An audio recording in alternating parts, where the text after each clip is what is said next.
তখন একটুখানি রয়ে যাবেন, রাধা রাধা নাম করে যাবেন ওতে। তারপরে 5-10 মিনিট থেকে যদি একটু যান তো কি হয়েছে, বিপদরা কিছুটা কেটে যাবে।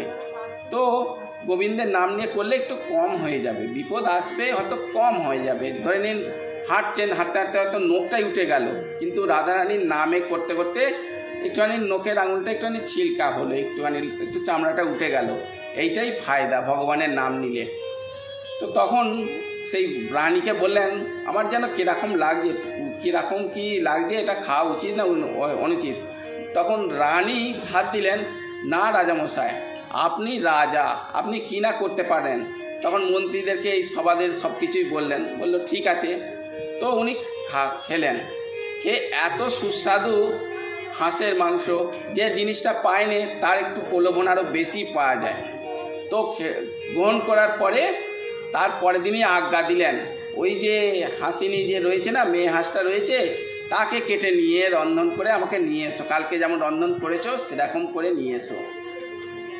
দেখুন, রাজা হোক চাই ফকির হোক, ব্রাহ্মণ হোক চাই ক্ষত্রিয় হোক, চাই বৈশ্য হোক চাই শূদ্র হোক, মাংস ভোক্কাই মূত্র যস্য মাংসই দ্রহম এত মাংস শস্য মাংস তাং প্রবদন্তি মনীষিণ।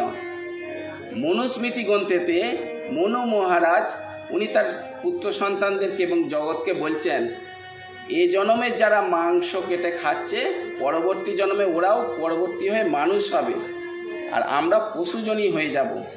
কারণ পুনরপি জানানাম পুনরপি মরানাম পুনরতি জানানি জঠরে শয়ানাম ভজ গোবিন্দম ভজ গোবিন্দম ভজ গোবিন্দম মূর মতে। পুনঃ পুনঃ আমরা জন্ম তো নেব, কিন্তু মানুষ কুল হয়ে জন্মগ্রহণ নেব না। 84 লাখ জন্ম নেয়ার পরে এই মানব জন্মটা দিয়েছে। 84 লাখটার সংখ্যাটা আমি বলবো, একবার শুনে নিন। শ্রীমদ্ ভাগবত গীতার মধ্যে লেখা আছে, জলজ নব লক্ষানি স্থাবর লক্ষ বিংশতি উময় রুদ্র সংখ্যক 10 লক্ষ না পক্ষিনাম 30 লক্ষ না পশুবা 4 লক্ষ না মানবা, টোটাল মিলে হচ্ছে 84 লাখ। চলুন একটা অংশ আমি ধরে নিই, জলজ নব লক্ষানি, 9 লাখ জলজ প্রাণী হওয়ার পরে দ্বিতীয় স্টেপে হচ্ছে 20 লাখ বৃক্ষজনী। এই যে বৃক্ষ যে জন্মটা নিচ্ছেন, আপনাকে জন্ম নিতেই হবে, কারণ আত্মা যে রয়ে আছে না, শ্রীকৃষ্ণ অর্জুনকে বলেছেন, নৈনন ছিন্নন্তি শাস্ত্রাণি নৈনন দেহিতি পাবকা না চয়ন্তি ক্লেন্দায়প ন সৈতি মারুতা। এই আত্মাকে কেউ বিনিষ্ট করতে পারবে না, চাই অগ্নি চাই বায়ু কিংবা অস্ত্র শস্ত্রের দ্বারায়। এ হচ্ছে শাশ্বত কৃষ্ণের দেয়া জিনিস, আপনাকে জন্ম নিতেই হবে। অজ্ঞাতে মরলে নরক রয়েছে, ভূত পেট পিশাচে করোড়ো জন্ম, এটা 84 লাখের মধ্যে হলো না, করোড়ো জন্ম। সেই জন্য জীবনে যত যাই হোক অজ্ঞাতে কোনোদিন মৃত্যু হবে না। আপনার যে সময় নির্ধারণ রয়েছে সেই সময়টা ভাববেন গোবিন্দের নামেতে সদ উপয়োগ করব, রাধা রাধা রাধা নাম জপ করতে থাকবো, এইটাই মনুষ্য জন্ম। এই যে জলজ নব লক্ষানি, এই যে 9 লাখ জলজ প্রাণী আর 20 লাখ বৃক্ষজনী, ধরে নিন একটা বৃক্ষ হয়ে জন্মগ্রহণ করেছে, মানুষ একটা বৃক্ষ হয়ে জন্মগ্রহণ করেছে। যেমন কুবেরের অনুচর নলকুবের মণিগ্রীব স্বর্গের পুত্র সন্তান ছিলেন, অভিশপ্ত হয়ে অর্জুন বৃক্ষ হয়ে গেলেন।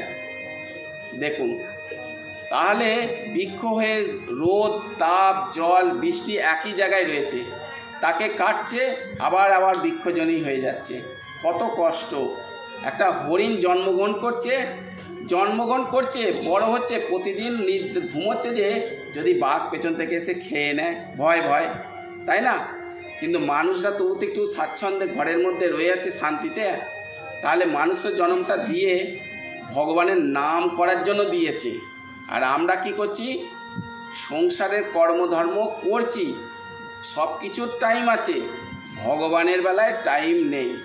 সেই জন্য ভগবান যে টাইমটা দিয়েছে সৎকর্মর জন্য, তখন সৎকর্ম না করলে আমরা অটোমেটিক দুর্কর্ম করতে বাধ্য। তো সংসারের মধ্যে থেকেই দেখুন না কত সবাই হয়েছে। রামকৃষ্ণ পরমহংসদেব কি উনি সংসারে ছিলেন না? কালীকে ভজনা করতেন, শারদা মাতা রন্ধন করতেন, ভক্তদের আসতেন, তো তাদের নলেজগুলো সব আলাদা। দেখুন, একটা রসগোল্লা একটা মানুষকে দিল, একটা ভক্তকে দিল, দুটো চেয়ারে দুটো বসে রইল। একটা ব্যক্তি রসগোল্লাটা দিল যখন আত্মীয়র বাড়িতে, সে খেয়ে নিল, খুব ভালো। একটা ভক্ত কিন্তু উনি আগে মনে মনে গোবিন্দকে দিয়ে দিল। একই রসগোল্লা একটা অভক্তর কাছে পড়লো, একটা ভক্তের কাছে পড়লো। গোলক বৃন্দাবনে কিংবা সামনে বসে কৃষ্ণ রাধারানী গ্রহণ করলেন মানসিকভাবে, তারপরে সেই রসগোল্লাটা গ্রহণ করলেন, ওটা মহাপ্রসাদ হয়ে গেল। দেখুন, সংসারের থেকেও আপনারা রন্ধন করবেন কিসের জন্য? গোবিন্দের জন্য রন্ধন করুন। করছেন সংসারে পুত্র, পিতা, মাতা সকলের জন্য, সবাই জানে, খালি মনটা ভাবনাটা নিন, আমি গোবিন্দর জন্য করছি। সেই জন্য বলেছে না গীতায়, মনমানা ভাব মদ ভক্ত মজ্জাদি মাং নমস্করু, মনটা দিতে বলেছে। নারদ পঞ্চরাতে কি বলছে? মন এবং মনুষ্যনাম কারণাম বন্ধমোক্ষয়, মন দিতে বলেছে। আবার গীতায় কি বলছে? অনন্য চিন্তায়ন্তং মা যে জানা পূজা পাশাতে তেসাম নিত্যাদি যুক্ত নাম যোগম স্বয়ং বহমহম, অনন্যভাবে আমাকে চিন্তান। আমরা কি করছি? ছেলে তার সংসারের মধ্যে জানেন, এগুলো আর কি বুঝো, খালি ডিভাইডেড করে দিন। এই যে ভক্তরা রসগোল্লা দিল, গোবিন্দকে খাওয়ালো, মহাপ্রসাদ হয়ে খেলো, সেইটা হচ্ছে গোবিন্দকে দিলে ওটা মহাপ্রসাদ হলো। হৃদয়ের মধ্যে যে প্রসাদ খেলো সেটা সবসময় রাধা রাধা কৃষ্ণময়ী হয়ে রয়ে গেল। তাহলে আমরা এই কৃষ্ণময়ী হয়েই গোবিন্দের জন্য রন্ধন করব, গোবিন্দের জন্যই আমরা কাজকর্ম করব।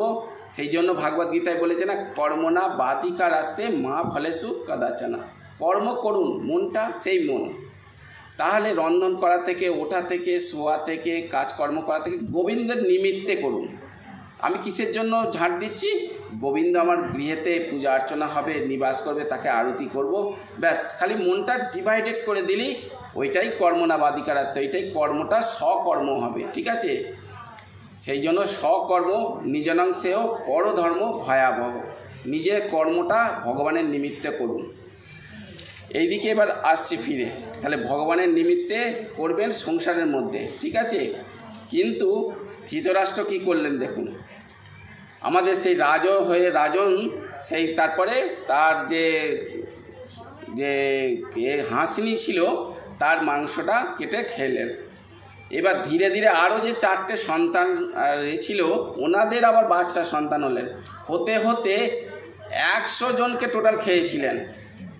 যখন সেই ব্রাহ্মণ আর ব্রাহ্মণী তীর্থস্থান থেকে আসলেন, আসতেই মিউজিকটা একটুখানি সাইড দেখো, তো যখন ব্রাহ্মণী আসলেন তীর্থস্থান করে, তখন বললেন, হে রাজন, আমাকে সেই যে হাঁস আর হাসিনিকে দিয়েছিলাম, আমার প্রাণের চেয়ে প্রিয়, আমার পুত্র সন্তান তো নেই, আমাকে এটা এবার দিন, ফিরিয়ে দিন। তখন সেই রাজন হাসতে হাসতে বলল যে, আপনি এ কি বলছেন? আপনি গেছেন, কত বছর কেটে গেছে, এই তো প্রজাদেরকে জিজ্ঞাসা করুন যে প্রজারা ছিল, আচ্ছা এরা যে গেছে, যাওয়ার পরে কত বছর কেটে গেছে, মাসের পর মাস, দিনের পর দিন, ঝড় জল বৃষ্টি হয়েছে তো? তখন প্রজারা বললেন, হ্যাঁ। রাজামশাই বলছেন, রানীও বলছেন, হ্যাঁ ঠিক কথা। তাহলে আপনি তীর্থস্থান করে এসছেন, এনাদের কতটুকু আর আয়ু আছে? এনারা কি মানে মানুষের মৃত্যু কখনোই তো জানেন কখন কি মৃত্যু হবে, তো আপনারা এনাদের মৃত্যু হয়ে গেছে, চলে গেছে, এতে আর কি করার আছে? যেই না শোনা মাত্রই সে ব্রাহ্মণী খুব একদম তিতাব জ্বালায় ক্রন্দন করতে করতে, মানে তার হাসিনিকে মানে দেখতে না পেয়ে কষ্টতে দর্দনাদ হতে হতে প্রাণ ত্যাগ করে গেছে।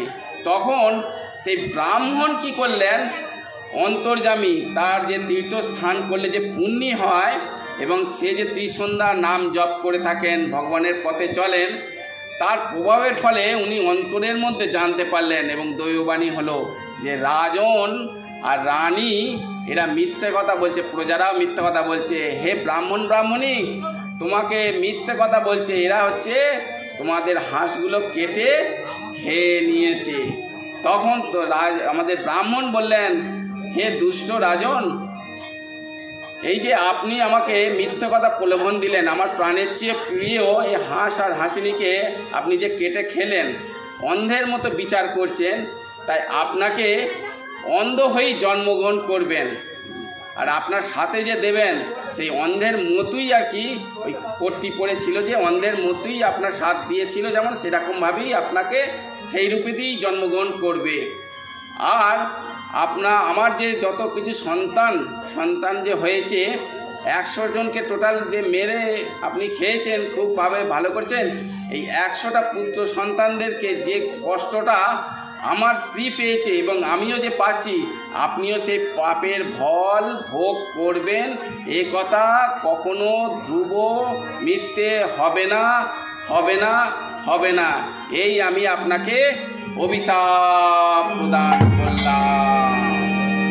সেই ধৃতরাষ্ট্র এই 100 বছর আগেকার পাপ কর্ম এ জন্মে অন্ধ হয়ে জন্মগ্রহণ করছে। সেই জন্য সাত্বিক আহার করুন, গোবিন্দকে ভোগ লাগিয়ে গ্রহণ করুন।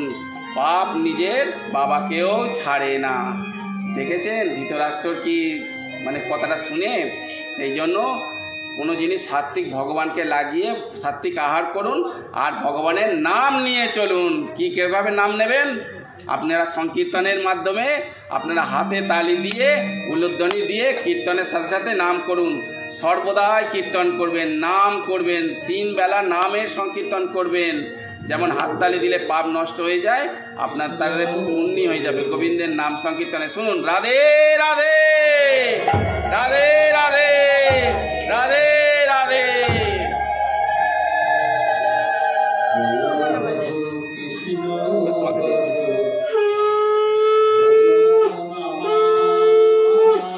হরি বল।